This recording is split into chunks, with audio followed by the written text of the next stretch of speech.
পশ্চিমবঙ্গের মুখ্যমন্ত্রী শুভেন্দু অধিকারী রাজ্যের দায়িত্ব হাতে নেওয়ার সঙ্গে সঙ্গেই উত্তর প্রদেশের যোগী মডেলকে সম্পূর্ণভাবে মাটিতে বাস্তবায়ন করার পরিষ্কার নির্দেশ দিয়েছেন। পুরো রাজ্য জুড়ে অবৈধভাবে বসবাসকারী মানুষ এবং সরকারি জমি দখলকারীদের বিরুদ্ধে ব্যাপক মাত্রায় বুলডোজার অভিযান ইতিমধ্যেই শুরু হয়ে গেছে, যার প্রশংসা এখন সারা দেশ জুড়েই হচ্ছে। মুখ্যমন্ত্রী শুধু অবৈধ দখলদারি মুছে ফেলার নির্দেশই দেননি, বরং সরকারি কাজে বাধা সৃষ্টি করা এবং হিংসাত্মক বিক্ষোভে জড়িত দুষ্কৃতীদের বিরুদ্ধেও কঠোর ব্যবস্থা নেওয়া শুরু করেছেন। তো এই টানা প্রশাসনিক অভিযানের ফলে অপরাধী এবং সিন্ডিকেট চালানো লোকেরা নিজেদের প্রাণ বাঁচাতে পালাতে বাধ্য হয়েছে, কারণ এখন অবৈধ কসাইখানা, শব্দ দূষণ, জোরপূর্বক টোলাদায় এবং অবৈধ খননের বিরুদ্ধে জিরো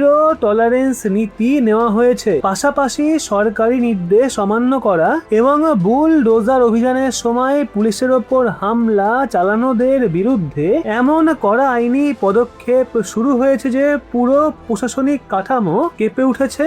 সবচেয়ে বড় ঘটনা ঘটেছে মালদা সীমান্তে। সেখানে সরকারের এক নজিরবিহীন সিদ্ধান্ত প্রতিবেশী দেশ বাংলাদেশ এবং তাদের সীমান্তরক্ষী বাহিনীকে গভীর দোটানায় ফেলে দিয়েছে। মালদার 33 কিলোমিটার খোলা এবং স্পর্শকাতর সীমান্ত সুরক্ষিত করতে যে পদক্ষেপ নেওয়া হয়েছে তা বাংলাদেশ কখনো কল্পনাও করেনি। মুখ্যমন্ত্রী শুভেন্দু অধিকারী যা বলেছিলেন তা এখন বাস্তবায়ন শুরু হয়ে গেছে। ফলে এলাকায় ব্যাপক চাঞ্চল্য তৈরি হয়েছে। কিভাবে তার এই কঠোর পদক্ষেপে বাংলা শুধু দেশ নয়, আন্তর্জাতিক স্তরে আলোচনার বিষয় হয়ে উঠেছে সেটাই এখন স্পষ্ট।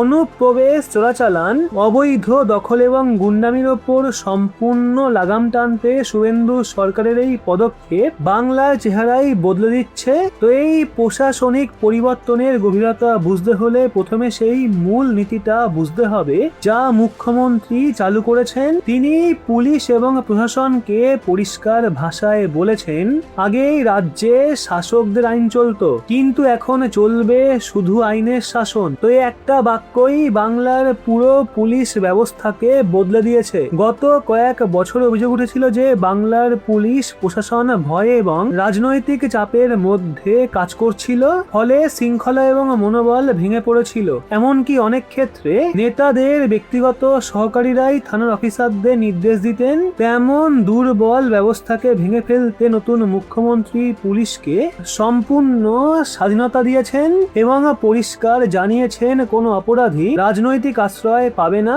অপরাধীদের মনে আইনের ভয় সৃষ্টি করতে উত্তর প্রদেশের মতো দ্রুত এবং কঠোর ব্যবস্থা নেওয়া হচ্ছে।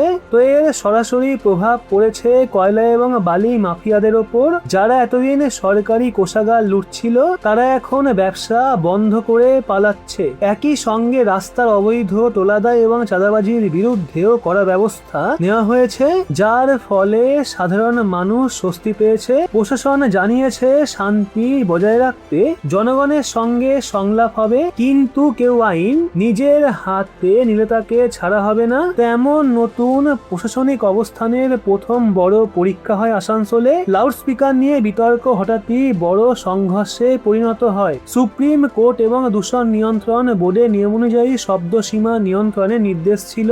তো পুলিশ যখন তা কার্যকর করতে যায়, কিছু অসামাজিক ব্যক্তি বাধা দেয়। সিচুয়েশন দ্রুত হিংসাত্মক হয়ে ওঠে এবং একদল উন্মত্ত জনতা পুলিশ ফাঁড়িতে হামলা চালায়। ভাঙচুর, সরকারি নথি নষ্ট করা, পুলিশ গাড়ি ভাঙা সবই হয়। পুলিশ কর্মীদের প্রাণ বাঁচাতে হিমশিম খেতে হয়। কিন্তু এবার সরকারের প্রতিক্রিয়া ছিল একদম আলাদা। মুখ্যমন্ত্রী পরিষ্কার জানিয়ে দেন পুলিশের ওপর হামলা করলে কাউকে ছাড়া হবে না। সরকার ঘোষণা করে দাঙ্গাবাজদের দ্বারা সরকারি সম্পত্তির যে ক্ষতি হয়েছে তার পুরো টাকা তাদের থেকেই আদায় করা হবে। অর্থাৎ এখন বাংলাতে উত্তর প্রদেশের মতো ক্ষতিপূরণ আদায় চালু হয়েছে। এরপর মন্ত্রী দিলীপ ঘোষও কঠোর বার্তা দেন, আইন সবার জন্য সমান। লাউডস্পিকারের নিয়ম কোনো একটা ধর্মের জন্য নয়, তা সবার জন্যই প্রযোজ্য। তো তিনি সতর্ক করেন, এত দিন যারা আইনকে অগ্রাহ্য করে চলেছে নিজেদের বদলা, না হলে সরকার ব্যবস্থা নেবে।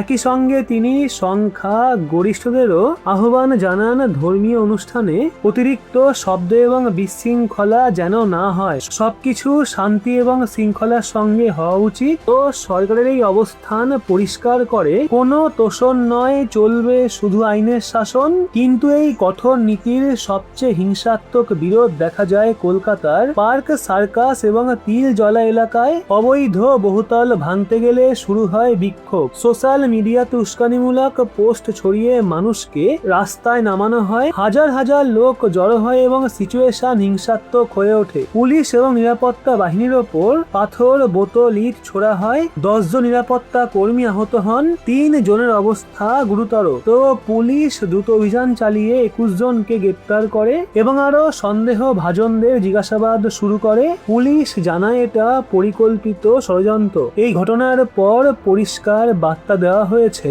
হিংসার কাছে সরকার মাথা নত করবে না। এই পরিবর্তনের প্রভাব পড়েছে ধর্মীয় নেতৃত্বেও। কলকাতা নাখোদা মসজিদের ইমাম মৌলানা মোহাম্মদ সাফিক কাসমি মুসলিম সম্প্রদায়কে শান্তি এবং সহাবস্থানের বার্তা দেন। তিনি বলেন, ভারতের বহুধর্মীয় সমাজে একে অপরের অনুভূতির প্রতি সম্মান দেখানো জরুরি। তিনি গরু কোরবানি না দিয়ে বিকল্প বেছে নেওয়ার আহ্বান জানান। এটা এসছে সরকারের নতুন কঠোর পশু হত্যা এবং অবৈধ কসাইখানা বিরোধী আইনের প্রেক্ষিতে। 569 কিলোমিটার সীমান্তের মধ্যে 33 কিলোমিটার ছিল সবচেয়ে দুর্বল অংশ। এই অংশ দিয়ে অনুপ্রবেশ, নকল টাকা, হাতিয়ার এবং মাদক পাচার চলত। তো এখন সেটাকে সম্পূর্ণ সিল করার সিদ্ধান্ত নেওয়া হয়েছে। 3টে স্তরের কাটাতারের বেড়া বসানোর নির্দেশ দেওয়া হয়েছে। 45 দিনের মধ্যে জমি অধিগ্রহণ করে বিএসএফ কে হস্তান্তরের নির্দেশ। প্রায় 260 একর জমি প্রয়োজন। প্রশাসন যুদ্ধকালীন তৎপরতায় কাজ করছে। আগে যেখানে মাত্র 10 একর জমি অধিগ্রহণ হয়েছিল, এখন সেখানে দ্রুত বাকি কাজ চলছে। জনগণের বড় অংশ এই পদক্ষেপকে সমর্থন করছে।